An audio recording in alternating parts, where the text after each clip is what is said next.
Thank you so much. Just making sure the recording has started, Michelle. It has.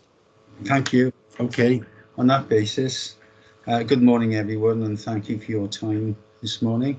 I know you all have busy schedules. However, this is a very important meeting, and on that basis, having welcomed you all, can I ask, are there any apologies for absence, please? No apologies for absence have been received, Chair. Thank you so much. Thank you. Can I ask in that case then, if there are any declarations of interest, either from panel members or from those members that are with the Commissioner? No, I'll take silence as I can't see anybody indicating. So if I can take that as no declarations of interest. Thank you for that. So on that basis, I take you to item 3, which is the appointment of a Chief Constable for the South Wales Police area.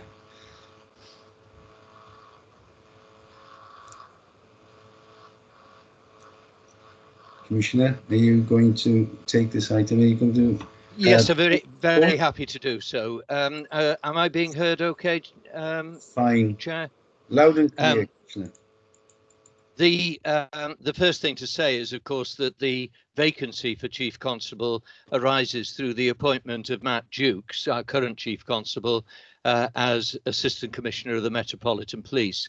I have to say, having had some association with the Metropolitan Police over many years, I was the police authority for the Met when I was a minister, and I sat on the Home Affairs Select Committee, which looked at the running of the Met on a number of occasions. I think it's an enormous accolade and speaks volumes for Matt Dukes's competence and the way in which he's done his job in South Wales, that he's received that appointment. And in some ways, it's an endorsement of South Wales Police generally, because the Chief Constable of a force that was not highly regarded in terms of its management and leadership would not be an individual considered for that sort of role.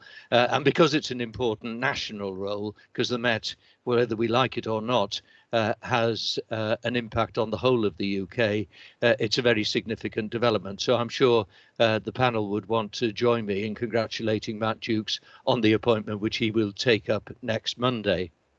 Now, the appointment of a Chief Constable is the most important single decision that I have to take as the Police and Crime Commissioner for South Wales. It's my role to make a recommendation to the Police and Crime Panel, and for that decision to be scrutinised by you before deciding whether or not you should endorse my recommendation. The recommendation that Jeremy Vaughan be appointed as the next Chief Constable is my clear and considered recommendation, but it isn't just a matter of my opinion, because I've followed a very challenging and probing process before deciding to come before you with that recommendation. I've asked Lee Jones to outline that process for you. Perhaps I should explain that as my Chief Executive, Lee is the monitoring officer for South Wales Police. The role of monitoring officer will be familiar to members and officers of local authorities, but it's another element in the particular role that Lee holds as the Chief Executive to the Commissioner.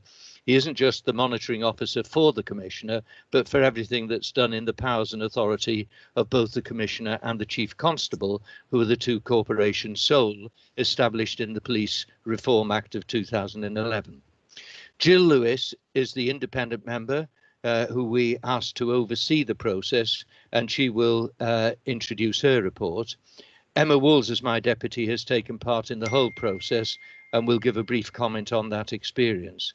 I'll set out my conclusion and also mention some concerns about the process that have been raised with me, so that the panel has the full information, warts and all, of a process that has been particularly difficult because it's being carried out during the current public health crisis. I'll then invite the panel to hear from Jeremy about his ambitions if confirmed in the role of the Chief Constable. I hope that order is acceptable, Chair. If you're happy with that, I'll now ask Lee to run us through the process. Yes, thank you, Commissioner. That would be very helpful. Lee, would you like to proceed? Yeah, thank you, Chair, and thank you, Commissioner. As the Commissioner's outlined, it's my responsibility to oversee and implement the process in discussion with the Commissioner. I just as assurance or reassurance to the panel, everything was done in line with the Police Reform and Social Responsibility Act requirements, and we followed very closely not just the minimum guidance, but some of the best practice that was within the College of Policing guidance for appointing chief officers, which obviously covers as well the appointment of a chief constable. In essence, that's to ensure that the whole process is based on principles of merit, fairness, and openness. And I was very keen as well to make sure it was, an equal and transparent process throughout. And I won't cover the report that Jill has produced, but you've had that in advance, and Jill will talk to that following me, which is also then, I suppose, a second reassurance on top of my monitoring officer role in terms of up front having a independent member to oversee the process. And one of the things I was very keen on as well, because there was quite a tight timeline for obvious reasons, as the Commissioner's laid out, I wanted to ensure we engage the independent member at as an earliest point as possible. So that was one of the key things, was the appointment of Jill to give us some reassurance in terms of the process. Also, I'd just like to put on record thanking Jill, because her experience as well was extremely helpful during this period. As Alan has suggested, it was also challenging under the circumstances of having to arrange such an important appointment through this period, and one as well which was sort of foisted on us a little bit as well, given the demands of the Met. So one of the suggested requirements was that that we advertised for a minimum of 3 weeks. This was done.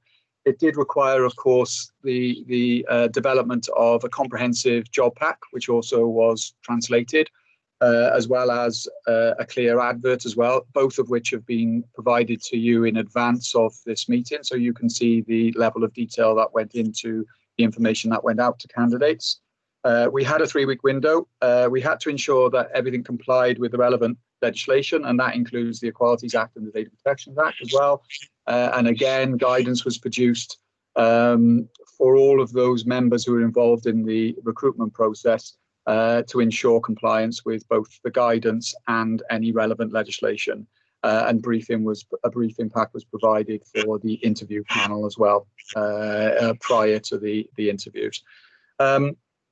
Other additional requirements that we considered was considering the code of ethics, that we published the advert accordingly, which was done, and again that's listed within the paperwork, that we provided the guidance to the interview panel, which we did, and ensure that the panel made fair assessments of each of the candidates. The process involved, therefore, there was a day of stakeholder panels. We had 3 panels. These didn't score the candidate, but they were more of a conversational piece for each of the candidates to focus on areas of each of those panels, specific specialist areas. So the 3 panels were: we had an ethics panel, which I think is vitally important in today's policing, consisted of our independent ethics members, who essentially assessed candidates on their views in terms of the importance of ethics in modern day policing. We had a third sector and equalities panel, again that focusing on those areas of working with partners, the third sector and equalities. And then we had a panel consisting of leaders and chief executives from the 7 local authorities, again focusing more on partnership work and views around working with partners and local authority partners.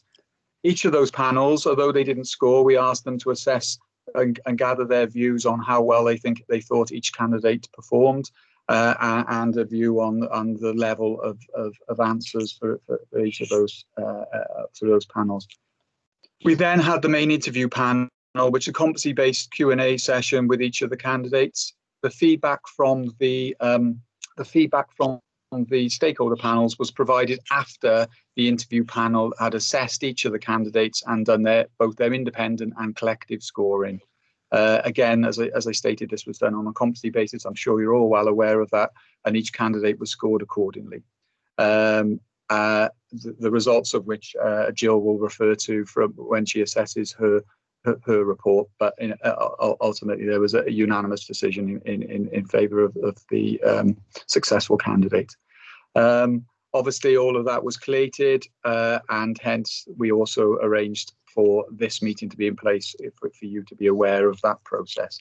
And from my perspective, I felt that as the monitoring officer, in supporting of the Commissioner's process, that it was fair, transparent, and it was based on merit, fairness and openness. But equally, I think it was important that we as required, engage the independent member in Jill. And if it's okay, Chair, I think it would be appropriate now for the report that Jill has produced has been shared with you, which I think speaks for itself. But we felt it would be useful for Jill to also present that report to you, so to add that additional reassurance. Yes, thank you. Jill. Okay, first of all, can you hear me? Yes. Yes, okay. Indeed. First of all, thank you very much then for inviting me along this morning. That's very good of you. So as Lee has explained, my independent member role is, in a way, it's somewhat similar to yours in that it's a scrutiny role. And it's my job to check that any force that I'm working with has followed all the national guidance and the guidelines, and critically that this process passes these three tests that Lee's mentioned about being open, fair and merit-based. So you'll be pleased to know I'm not going to repeat everything in my report, but I just wanted to pull out the main bits of evidence under each of those three headings and to address any queries you might have had. So first of all, the test of whether the process was open. Well, you might think, depending on your background, of course, why were there only 3 applications for this post? Was that an unusually small number? I'd like to reassure you that because there's only just over 40 odd forces in the UK, with the person at the next level down who would normally be eligible for this post, that it wouldn't be unusual at all. In fact, it's very good news that you had as many as 3 candidates. So there was some research done for the Parliamentary Select Committee in 2018 because people were concerned about the small number of applicants for chief officer posts, and that found that just over half the posts nationally only had 1 candidate for the job, and the national average was just over 2. So getting 3 in South Wales is good, and it's also evidence of what a good reputation the force has, something to be proud of. And then, as Lee has already mentioned, the advert was very clear, it was open, there was an adequate time to reply in terms of the guidance, and it was sent to everybody who was available, everybody who would be in the pool. So it was absolutely clear that everybody who might be eligible to apply had the information to do so.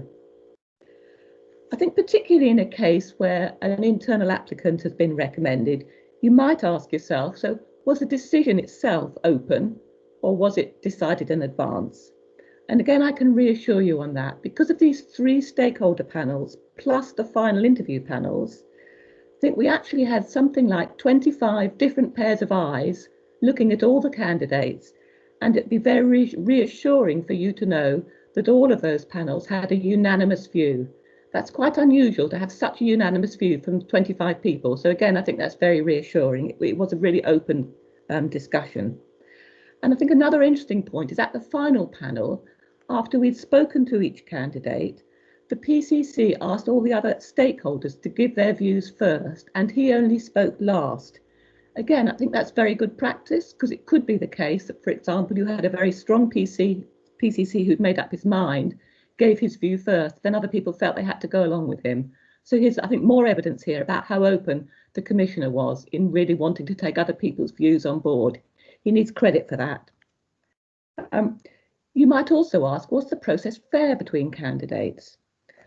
Again, I think there's lots of evidence that it was. It was agreed in advance that we wouldn't use any previous knowledge of the candidates because some people would have seen them before in various professional roles. As Lee mentioned, the feedback from the stakeholder panels was only given at the end, so it didn't bias the interview panel. We didn't know what the other panels thought as we were seeing them. We had identical exercises and timings for each candidate, and they appeared in front of each panel in a random order. So there was every effort to make sure, for example, that no one candidate had an advantage by always being seen first or last. And there was also a familiarisation programme made available to external candidates so that they didn't feel disadvantaged compared to any potential internals. And then lastly, I think it's interesting to look at the evidence for, was the process merit-based?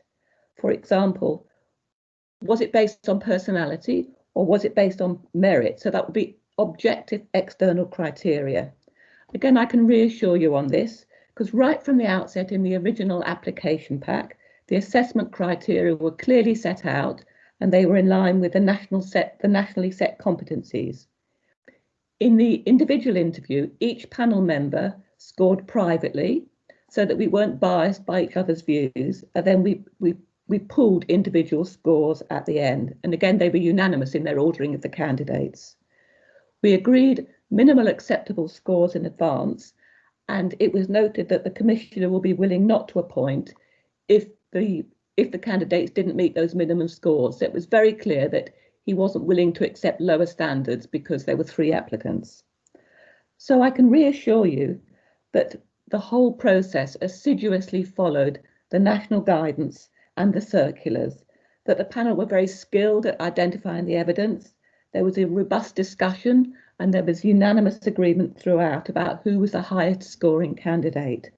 So I'm very confident that the process does stand up to external scrutiny and that you have a very competent candidate recommended to you as your next Chief Constable.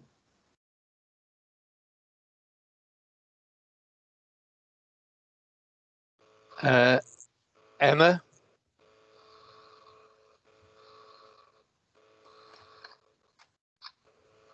Thank you, Commissioner, and sorry for joining the panel late today. So really just my comments are to round up, certainly from my perspective, and just to reinforce a couple of the points that both Lee and Jill have made. So I am really proud to say that an incredible amount of preparation and attention to detail was invested in this critical appointment process. And I can say from experience and from observation that it was very much informed by guidance and obviously from the independent advice and scrutiny that Jill had provided to the process. The 2-day process, I think, provided the Commissioner and myself with the opportunity to test the skills, knowledge and experience of all candidates on a range of issues that are affecting South Wales and policing more broadly.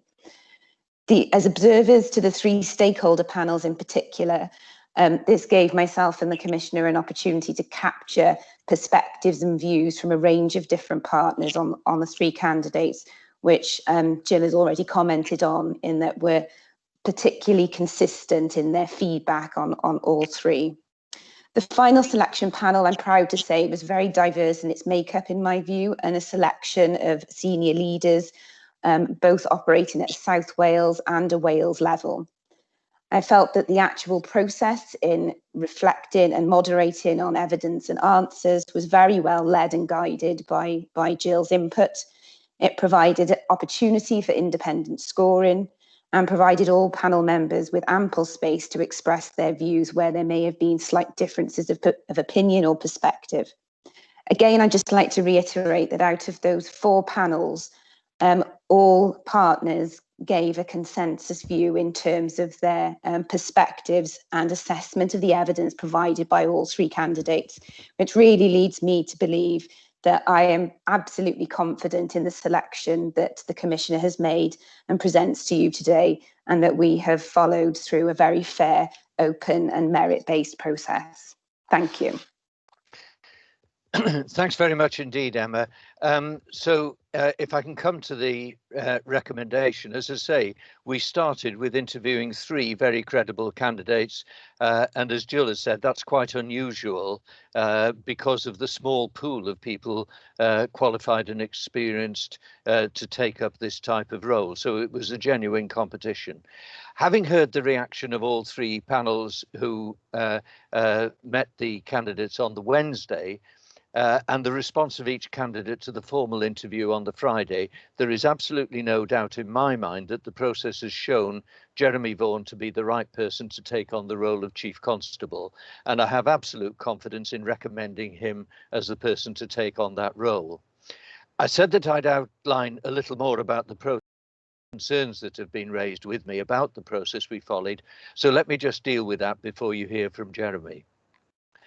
Undertaking the appointment of such a senior role during COVID-19 has certainly been challenging, but as you've heard, we sought to incorporate the best and most challenging aspects of the last appointment process while adjusting the practicalities to meet the current public health requirements. The three panels that Lee has described involve what by any standard is an extraordinary number of senior and diverse representatives and public figures in the process. And I took very seriously the view that they expressed at the end of each panel session, but I also observed with care, the way that each of the candidates responded. I mean, it's interesting that on the last occasion, we only had one candidate, Matt Dukes, which was why we put such a challenging process in place. But I thought there was no reason not to have an equally challenging process to compare between three candidates.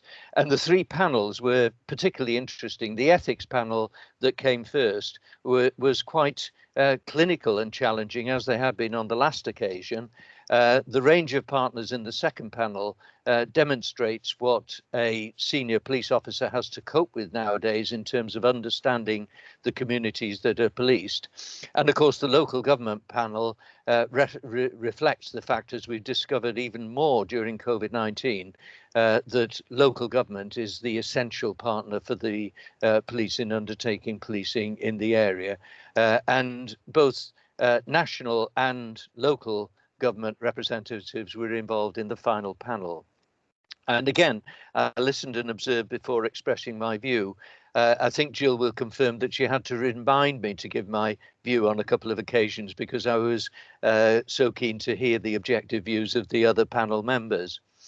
The panel may be interested today that the first interview panel at a senior level that I participated in was in 1973 for the appointment of a chief executive for the new Cardiff City Council following local government reorganisations.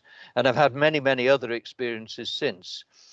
Over the years, it's become clear to me that no system is perfect, but there are ways in which you can ensure that the process is objective, that it's challenging, and that it's as productive as possible and as relevant as possible to the specific role. I've applied that experience to the way I've undertaken appointments in my role as Commissioner. The panel questions were forward-looking to test the approach and the ambition of the candidates against the elements of the role profile, and they were designed to be fair to any applicant. So I've no doubt that our process has been more challenging, more insightful and more objective than is often the case across the public sector and the private sector indeed. But no process imperfect, and that's why I felt it was only fair to set before the panel the following criticisms which I received and my responses to them. One concern expressed to me was that the time between the closing date for applicants and the shortlisting was very short. That is factually correct, but all the potential candidates were informed of the intention to undertake the formal interviews and the panel meetings in the week commencing the 19th of October. And as soon as we'd been able to confirm the availability of the members of the panel and the final interview panel, we actually notified each candidate that these would take place on the Wednesday and the Friday and notified them of the times involved. I undertook the shortlisting process as soon as we knew the full list of applicants and were able to assess their strengths on paper in order to give each of them as much notice as possible that they had in fact been shortlisted. In the event there were 3 applicants, each was currently serving as a Deputy Chief Constable and was a credible candidate for the role, and so we shortlisted all 3. The second issue was it was suggested that conducting the process over Teams weighs against an external candidate and that it's difficult for panels to connect with a candidate over a computer screen. The question was whether this is an appropriate way to conduct interviews for such an important role. Now, I agree that there are real challenges in going through a formal process during the period of COVID-19. And I would certainly have preferred to have a more relaxed and in-person arrangement of the sort that we undertake in normal times. However, at the start of the pandemic last March, we had 2 vacancies at the rank of Assistant Chief Constable. Those appointments lie with the Chief Constable, but I was a member of the interview panel, and it proved a very positive experience in which we were able to examine the ideas, the credentials and the experience of the candidates and reach a clear conclusion. Both were external candidates on that occasion. Having been doubtful in advance, I was very well satisfied with the process and confident that it would serve well in making the appointment of a new Chief Constable. It was also suggested to me that we could have adopted a hybrid model with myself and the candidate in each case in a room and the other panel members attending virtually. My experience of hybrid meetings is that they're an uncomfortable compromise rather than the preferable option.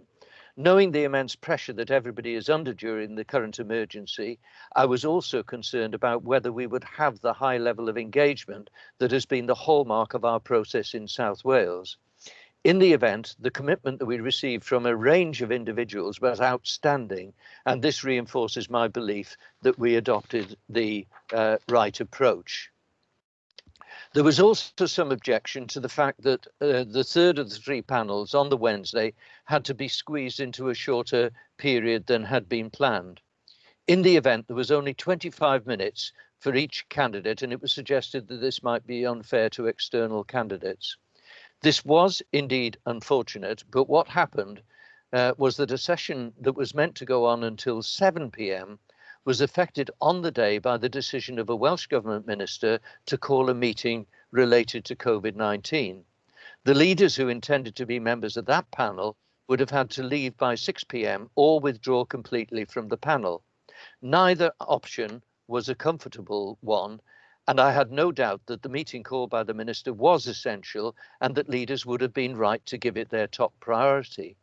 By taking the decision to squeeze the meeting, and all 3 candidates were immediately notified of this at the same time, we were able to have 2 council leaders and 4 chief executives on the call, with a short but worthwhile opportunity to have a dialogue with the 3 candidates. Finally, it was suggested that the time between the formal interview and the date of the police and crime panel to ratify the appointment was too short. I don't believe that to be a valid criticism, since it's important to give certainty to everybody involved in South Wales Police about this vital decision. I entirely respect the role of the police and crime panel in scrutinising my decision and the process by which it has been reached, so I don't regard it as a rubber stamp. Nothing should be taken for granted until this panel has the opportunity of considering the outcome of the process. So I spoke to the chair, my chief executive spoke to the clerk of the panel as soon as we had an outlined timetable for the appointment, and I'm grateful to the members of the panel for agreeing to a special meeting to consider my preferred candidate for the role. So my recommendation is that Jeremy Vaughan be confirmed as the Chief Constable of South Wales Police. The Chief Constable at the moment, Matt Dukes, relinquishes the role at the end of this week and takes up his role at the Metropolitan Police next Monday. My intention would be for Jeremy to take up the role of Chief Constable for South Wales Police next Monday, if the panel approves recommendation. And from working with Jeremy in the time that he's been an Assistant Chief Constable and Deputy Chief Constable in South Wales, I am content not only that he came through the process as the preferred candidate endorsed in the way that Lee outlined to you, but also that he will be an outstanding leader and a Chief Constable who will lead South Wales Police, but also provide leadership in the police service across Wales, which increasingly has come to have a personality in the devolved environment that is different to the work of forces across England by the very nature of that environment in which we work. And that is my clear recommendation, Chair. Can I suggest that you invite Jeremy to speak to the panel? Yes, of course. I have got an indication of a question or a comment, but can I firstly It's Councillor Cowan. If you can keep your hand up, Councillor Cowan, I am going to invite the candidate to speak to us first, and then I'll call you in later. Okay. So thank you, Commissioner, and thank you, Jill, for spending the time with us this morning. And so can I invite the candidate to speak to us now, please? Chair, thank you. And first of all, can I say how privileged I feel to be appearing before you today with Mr. Alan Michael's support and recommendation that I should take over from Matt Dukes, who's been a fabulous leader for South Wales Police, and I'm really humbled to be sat in this position for an extremely challenging process, which you've already heard about. Perhaps if I start with a little bit of an introduction to me, for those of you that don't really know me. So I started my police service in 1996 in North Wales Police. First posting was Pwllheli. Never then did I think I'd be sat here today, but I spent a number of years as a police constable, 5 years in fact, and then another 4 years as a police sergeant. So I'm really proud of the fact that my experience has been grounded in very much the operational reality of policing, and I worked across the whole of North Wales in various roles. So the early part of my career was as a beat officer. I then moved into CID, and I was a detective sergeant, detective inspector, and a detective chief inspector. Before then, moving back into uniform, and sometimes spent in headquarters roles in North Wales, helping them shape the future of that organisation through austerity. And then latterly, as head of operations, as a chief superintendent, BCU commander, and then head of local policing following a restructure where I led on a number of things, including a collaboration of firearms across North Wales and Cheshire, thereby establishing a brand new capability. I led on reviews of neighbourhood policing and also the future structure of the force to achieve the financial savings that were required. During that period, I acquired a lot of operational skills. So I was a tactical firearms commander, a strategic firearms commander, an accredited senior investigating officer, investigating murders and both in South Wales and across other borders. I was fortunate enough to be appointed to the role of Assistant Chief Constable here in South Wales in 2016. A huge decision for me and my young family to move to South Wales, but I was absolutely clear from the day that I was appointed that it would be a family move. First of all, I wanted to spend time with my children when I wasn't working in the hours that were available, of course, but also we were committed to Wales as a family, and we never had an intention of moving across the border to live and work. We're Welsh speakers as a family. It's our first language, so we were committed to educating our children in Wales and to Wales itself. So I moved in 2016, took on the specialist operations portfolio and led on a number of projects there. And then after around 18 months, took on the role of head of local policing as Assistant Chief Constable.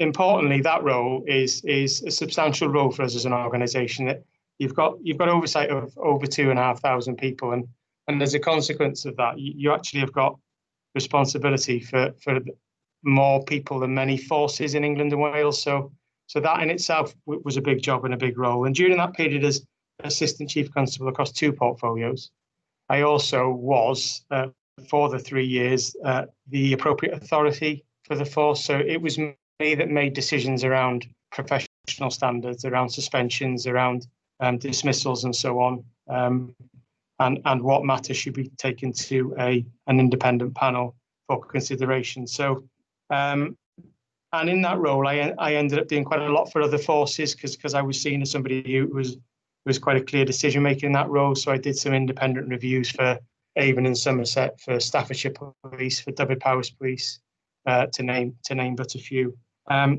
So just over 12 months ago, I was appointed by Matt Dukes as his deputy, and in that role, we we had some great and big plans for the organisation, and of course they hit some speed bumps along the way, which was COVID, and we're still hitting those speed bumps now, unfortunately. But part of my job during COVID has been to focus on organisational development. So we've still got a plan, and we still need to follow that plan, to give thought towards the future plan and what that might look like. But also the things that have kept me awake at night have been how we've landed with the public in terms of policing health regulations that we never expected to police. And secondly, how our staff were coping with turning up to work and not knowing whether they had masks available or whether they should be wearing a mask in the first place, not knowing that the person who spits on them in the street has COVID or not, and falling into the same category of trying to get tested as everybody else. And they were keeping me awake at night. But as the Deputy Chief Constable, twice a week, every week, I had a live session with staff on Facebook. So people would ask me questions and I would field the answers, whatever they were, in a live setting. And that stood us in good stead, because when we surveyed our people, they felt really very supported by the organisation during this pandemic. So I've described a little bit about my policing journey. Of course, during that journey, I've done all the things that many other people do. I've become, I've moved house, I've become a dad, I've got 3 young children, and then I was conscious of developing myself. So not only with the policing professional skills, I also studied between 2009 and 2013 for an MBA in Bangor University. Unfortunately, I came out of that with a distinction and an award for the best performance in an executive MBA. So it's been a really busy period, but I thought I'd introduce a little bit about myself and my background. So if I can turn, Chair, to the forward look. I think there's some important principles and values that we need to hold dear in South Wales Police. The first I'd say is that we're a winning team, and winning teams like to know they're a winning team, so you should never tire of telling them that.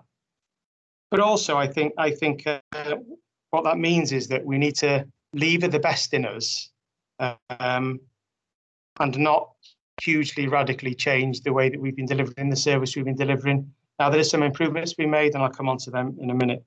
But we are a winning team, and credit goes to both Matt Dukes, Peter Vaughan, and others before them, because we're all guardians of this great organisation. That winning team has got amongst the best performance outcomes in England and Wales in terms of crime. If you are a victim of domestic abuse in South Wales, you are more likely than anywhere else to achieve an outcome, a positive criminal justice outcome. Now, that's not always the best outcome, or doesn't always feel like the best outcome for victims. And I think we've worked hard at understanding the victim's experience. And I'm pleased to say that over 94% of victims who were surveyed by us were confident in the level of response and the service that they got from South Wales Police. So HMIC, who have spent lots of time with us, and as a DEP, I've spent lots of time with them, it doesn't feel like a week that goes by that you're not being inspected by the inspectorate, and across all measures of the efficiency, effectiveness and legitimacy assessment, we've come out as a good outfit. And then finally, and I will say this is perhaps the nirvana of police leadership, the holy grail of executive leadership, is the congruence between our mission and our staff's perception of it and their engagement in it. It has been described by Durham University, who've surveyed 38 of the 43 forces in England and Wales, as the best of the best. So I inherit and I look to take over, subject to your approval, a winning team. So I'll turn a little bit towards the values of this organisation, which I think are important to hold on to. What makes us great? Well, what makes us great is that we understand our communities and our heritage, and it feels like a family. So when I first arrived in South Wales Police, and the then Assistant Chief Constable and then subsequently Deputy Chief Constable Richard Lewis, he said, if you go out to a pub or a restaurant in South Wales, you'll either be in the pub with a member of South Wales Police, in the pub with a family member of South Wales Police, or in the pub with somebody whose best friend works for South Wales Police. And it's always pretty much stood the test of time for me, that. And as I've spent more time here, amongst the communities, out and about in policing, I think that is absolutely the case. What that doesn't mean is, by valuing what makes us great, by valuing that heritage and the traditions that mean that we feel like a sense of family, what that doesn't mean is that we're not progressive. So I really want us to be a progressive organisation. I really want us to continue to do what we're doing around criminal justice and interventions. I really want us to challenge the boundaries of technology. I'm the national lead now on the use of facial recognition technology, subject to lots of independent scrutiny, but it can do some real good in protecting the public and preventing harm. And I want us to continue to be progressive in that space. We have been progressive, but already with the team, we've been discussing how we maintain that progression and make sure that we're seen as leaders nationally, not just leaders within South Wales. I think our mission and our vision remains the same. I wouldn't propose a change to that. I think it's stood the test of time. At a recent discussion I had about events at Banwen, for example, when 3,000 people descended en masse into Banwen and took many people by surprise, and we're trying to learn about that surprise at the moment and why. Somebody said to me, and we've got some great commanders, and they were making some fantastic decisions on the ground. But the team said to me, what do we do with 3,000 people? And I said, what we do is we keep them safe, because that's what we do. That is our mission. So our mission remains the same. Our determination to be the best at understanding and responding to our communities remains the same. And of course, I've been thinking forward towards the specifics of a plan and how that plan is both complementary to and pays real attention to Mr. Michael's determinations and priorities within his police and crime plan. And already that plan is starting to take some shape with the team. I really do see as we need to maximise the benefits that we will get from more police resource. Now, of course, that will come with the challenges of a flat cash settlement, which is possible, dare I say likely, and we will see over the coming weeks what that looks like. But I'm determined we shouldn't miss this opportunity to invest. And where I want us to invest is in proactivity and dynamism against our highest harms. There are people coming into South Wales who are determined to prey on the vulnerable. People from outside our shores who are determined to cuckoo people. What that means is turf them out of their homes and use their homes as premises for drugs dealing, who are determined to send children from London on trains to pilfer drugs amongst our communities. And we will be good at stopping that. We will be good at determined at driving that out. I also think that knife crime on our streets benefits from a very operational response, and we've seen some benefits of the things we put in place. We ought to be really, really acutely aware of any disproportionality in how we use stop search. And I've got a real track record in equality and inclusion, and I'll come on to that in terms of an organisational priority for me. But I'm absolutely determined that serious violence in our streets, serious violence in our public places is something that gets a real focus, it's a continued focus, but we use that investment at its best possible level. Domestic abuse and violence against women and girls, sexual violence and abuse against women and girls will always remain a priority for South Wales Police. I talked about having some of the best outcomes in the country, but I'm absolutely determined that we need help in policing to give people the best choices and options for them. 94% of people who come into contact with us are confident in what we do. There are many people who don't contact us who should. And so I'm determined that our relationships with organisations who can build that confidence should be strong. And I have said that to those panels that heard me as part of the process, and I've shared my beliefs in how we work together. We've recently invested in a 24/7 ability to get a real immediate service to people who are victims of domestic abuse.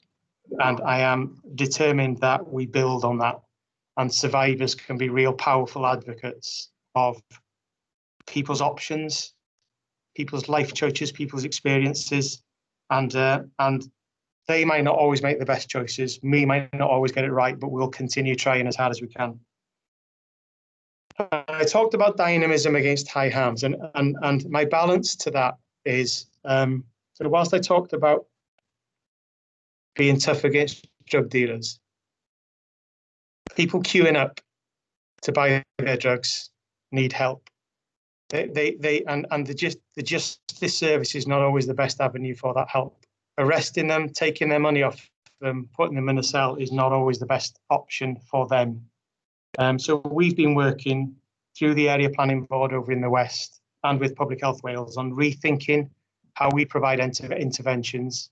And the Criminal Justice Service might be a route to that, but how we provide interventions to people who, frankly, need help and don't need the punitive action arising out of that.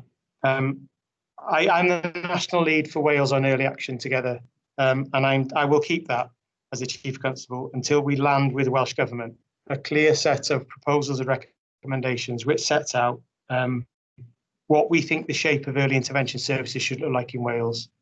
We need to work hard collectively, and I'll conclude with some of my ambitions in terms of Wales, but we need to work hard collectively across Wales to give people the services they need as soon as they need them, rather than make them represent themselves to services and therefore re-traumatize themselves. And our work with cooperation and co-locating through neighbourhood policing with early intervention services is absolutely the heart of problem solving. So I'll come on to problem solving. Despite the Durham University saying we're one of the most engaged workforces out there, the one thing they were surprised to see about us in South Wales was that our workforce didn't feel as autonomous as some they'd seen. So what that means is some of our people didn't feel like they were empowered as much as they might be to make their own decisions. So problem solving will run through this organisation, both from a local policing perspective, understand your communities, understand their challenges, work with partners to problem solving. And our review of neighbourhood policing has really helped to shape that, but there's more work to do in making that hit the ground. But also at an organisational level, I want the most competent and capable leaders and supervisors who feel that they're trusted, but also feel like that they can get stuff done because they've got the organisation support and backing to do that. I've talked a little bit about criminal justice and diversion. We're making some groundbreaking work in South Wales already in what we do with young people, in what we do with victims and perpetrators of domestic abuse. We've worked hard in the last 18 months around a criminal justice and investigation project. We're about to invest in case progression units because we're determined that the quality of our investigations will build on the excellent work already. If I may just I'm probably conscious of time and turn to my last two elements, which is organisational and people. My immediate priority in many ways is to the people of South Wales Police, because a lot of people are exhausted as a result of this pandemic, and they've been working extremely hard and navigating some really difficult conversations with people about their behaviour within the bounds of the regulations. The clocks have turned and the nights are darker. People, the public, the population, of which my staff are part of which their families are part of, are tired, they're fed up, and they need a coach. So we're going to be working on that really hard between now and through the Christmas period to make sure that our people feel like we have a blanket wrapped around them wherever we can. But I'll turn to safety in a minute, because I think we've become really good at wrapping a blanket around people to keep them safe, or particularly to make them feel safe once they've been injured or hurt. I think we can do more to introduce a greater safety culture about learning from events, learning from why officers might get assaulted in the first place. I was instrumental in giving people a taser. There may be more scope in the future to further extend that, but that will be subject to discussions between myself and the Police and Crime Commissioner. But I'm absolutely determined that we do have a real safety culture in South Wales. policing is a dangerous job, but that doesn't mean it should always be dangerous. So therefore, getting people to think about how they look after themselves is going to be a real priority for me. And I've talked about capable and confident leadership, and I will extend that to diversity leadership. So following the protests during the summer around Black Lives Matter, we've invested heavily in trying to build a representative workforce, and I'm proud of the results, but we've got more to do. We've invested heavily in a representative workforce. What we've needed to do more of is have a conversation with the organisation about the prevalence of disadvantage, prevalence of prejudice and bias, and how it affects the way that they go about their business. Not a lecture, but a lesson and a discussion. And so I was instrumental in instigating a conversation which is called Let's Talk About Race with the whole organisation. I'm working with Emma Walls as part of the Commissioner's team. We've developed a racial equality action plan because I really want our people to understand the prevalence of bias, of disadvantage, and I really want our people to feel like they can have safe conversations with us, so that in the moment they're not defensive about people who are disadvantaged. They recognise the unique role that they've got as police officers in using power, in how they use that power. A couple more I'll touch upon, if I may, before I finish. I do think that the financial outlook is going to be a challenging one. We've made some really sound and good investment decisions in South Wales Police over recent years.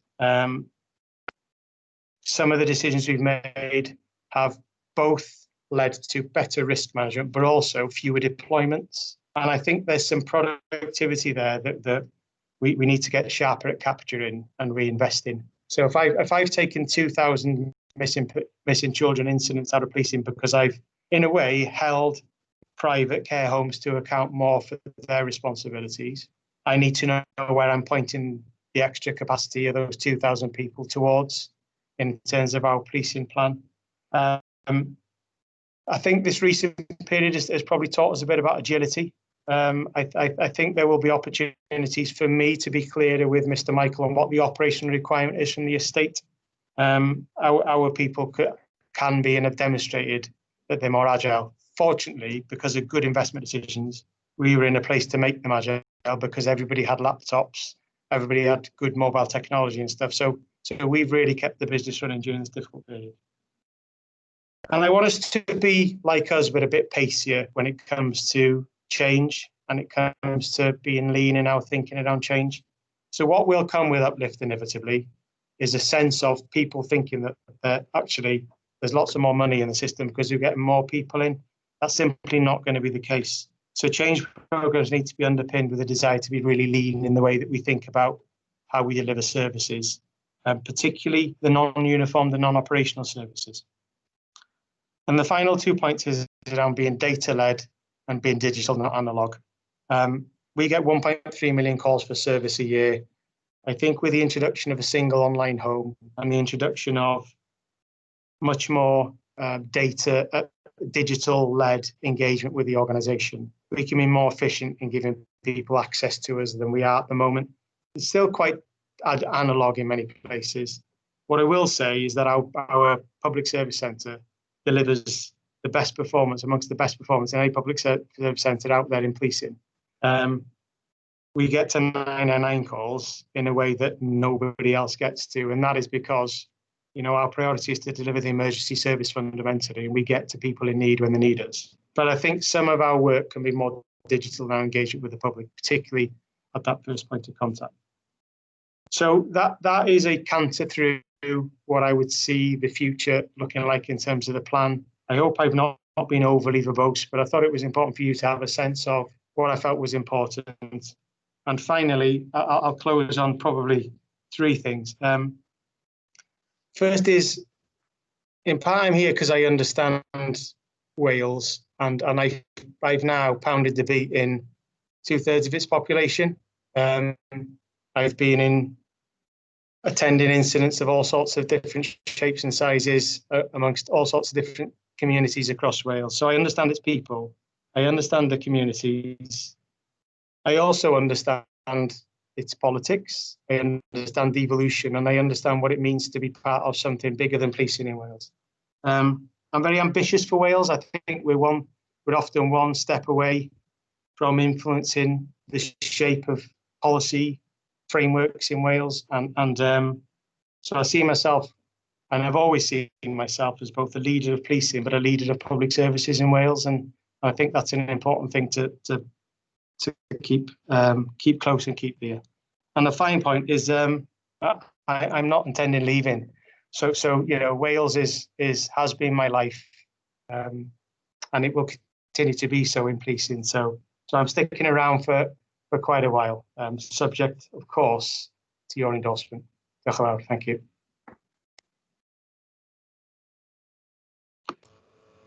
Yes, I'd like to thank the candidate for that presentation. Thank you so much. Can I ask the Commissioner, is that the end of the presentations? I think we covered everything now, Chair. Yes, I mean we've put a focus on the process because that is important, but it's also important that we've got the right individual. And I think you will have heard from Jeremy exactly why it is that I have such confidence in him being the right person to appoint to the role. Thank you. Thank you, Commissioner. Right. Well. With that in mind, then, I'm going to suggest that we open this out to questions of the panel now. And can I ask Councillor Cowan to open that up? Councillor Cowan, you've been very patient. Thank you so much for your patience. Thank you very much. Can you hear me? Yes, indeed. Oh, brilliant. Thank you. Just to say, I've got great faith and confidence in the process, and I'm pleased that you elaborated at the start regarding the issue about the potential complaint. And I think it's really important that we move forward. You know, hopefully we can endorse this candidate so we can have a bright future going forward. I was very grateful and very pleased to hear from the independent lady. And I think what we need to take away from this is 25 people have given a view, and it was unanimous. And as the lady said, I think we've all been on many panels previously, and I think that's practically unheard of, that somebody has got great faith and confidence in one individual. So I'd like to kick off and say I'd be delighted to see the appointment take forward today. Thank you.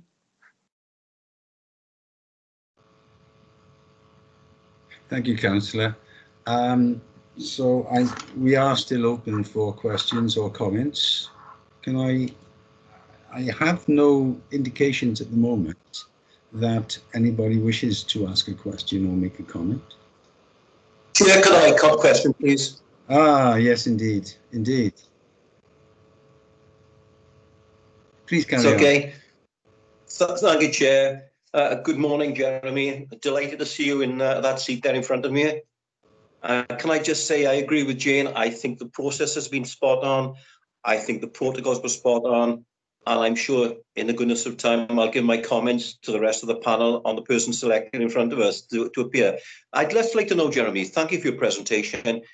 Could you describe in 3 words, Jeremy Vaughan?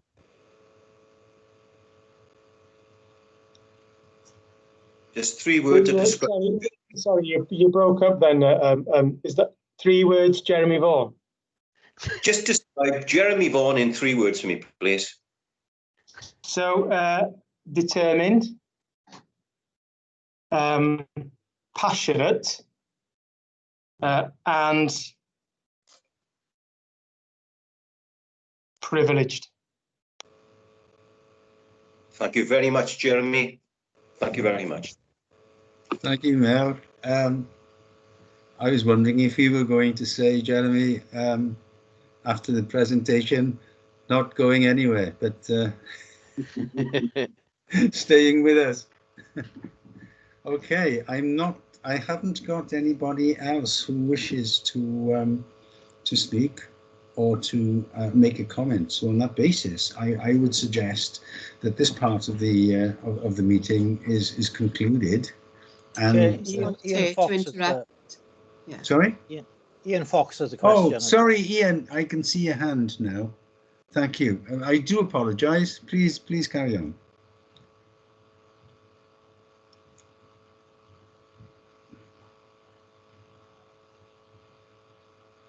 Ian, are you with us or are you muted? He's still on mute. There you go, Ian. Please, You hear me? please. Sorry about this. Not a problem. Morning, Jeremy. I don't think we've met. My name's Ian Fox.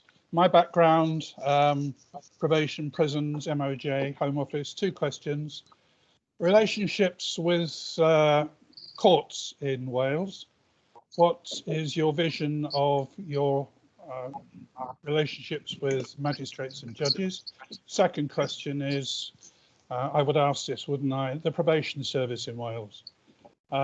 Be most interested in your take on how you do business with probation service. You've mentioned drug offenders, and we're all aware of the recent initiatives in relation to diversion, etc. Can you just, in perhaps a couple more than 3 words, tell us how you see relationships with courts and the probation service? So thank you for that question. So what I didn't mention in my introduction about me is that I spent a couple of years as chair of IOM Cymru, Integrated Offender Management Wales, and I co-chaired that with Ian Barrow from the Probation Service. And I have to say that the relationships were and are and continue to be excellent with us in the Probation Service. I mean, I've been in policing for a while, where the relationships have been a little hit and miss at times, and I think as various organisations have gone through changes, there was a tendency to think about work as their work and our work, and I think that's still the case in part because, of course, we are 2 organisations that fulfil 2 distinct and separate functions, but the bit in the middle is common around giving people options other than the criminal justice system, managing risk. Working with government and partners around thinking differently about cause and effect, and engaging people in housing in a way that we haven't engaged people before, and so on. So I'm really confident that the relationships are solid. I mean, Emma, of course, who is part of the Commissioner's team as Deputy Police and Crime Commissioner, has a background in that world, and it will always. The one great thing, and I didn't really mention the strength of the professional relationship between the Commissioner and the Commissioner's team and the executive in South Wales Police. But it does feel very much like a joined up effort, and Emma has brought challenge, has brought insight, has brought discussion to how we operate with partners, including and specifically Probation Service and others. So that's my first answer on that question. The second is our relationships with the courts. So I think we've worked pretty hard, and one of my ACCs who will be temporary DCC for a while, whatever your determination. She's led on the criminal justice work locally, really got very close to partners, sees policing, as I do, as a part of a partnership effort in delivering criminal justice. And then, Mr. Michael has invested personally lots of time in the All Wales Criminal Justice Board. I think it's got more of a life and a bit more of a momentum behind it now than perhaps it has in the past. Specifically, my relationship with the judiciary and the magistrates. So my dad was a magistrate. So my dad was a magistrate for 22 years. He was kicked off the bench at 70, which is nonsense because he still works full time at 80. But he I know that, and Mr. Michael, I know of many. We've got one of our own team who's formerly a magistrate. I know that these are really good people giving of their time, and us helping people to understand some of the challenges that policing faces, us helping the system to make the right decisions, us providing data, us providing the right level of evidence and quality of statements is really important. And those relationships are, really important to us because we deliver collectively criminal justice. Thank you for that. Grateful. Can I just add a comment to that, Chair, because I think Ian's question is a really good one, and I would suggest that a topic for the panel in the future would be the relationship with probation and with the court system. And Jeremy made reference to the developments in terms of what was the All Wales Criminal Justice Board, now Criminal Justice in Wales. We've actually pooled our resources to employ a coordinator to support that work, who took up her role yesterday. And during the pandemic, the close working with the court service on the opening of Nightingale courts, and the close working with probation in particular, has been quite outstanding. And I know a lot of that has been acknowledged by the Lord Chancellor and by one of the Ministry of Justice ministers as having been exemplary in Wales. I think the comment that was made by the minister was, you seem to be better at getting things done in Wales, which is a reflection of the sort of collaboration that Jeremy was outlining. So I think it would be of interest to the panel, probably if we probably not at the next meeting, because we've got the police and crime plan and financial challenges to deal with, but at an early meeting of the panel that we cover that topic in some depth. Thank you. Thank you, Commissioner. Right, I haven't got any more indications, to be perfectly honest with you. So I think, as I said earlier, I think this part of the meeting is concluded. And so I think the only thing that remains now is to invite the Commissioner in this panel to leave the meeting for the time being while we make our deliberations, and we will call you back. Can I thank everybody for their contributions at this point, and we'll see you soon. Thank you, Commissioner.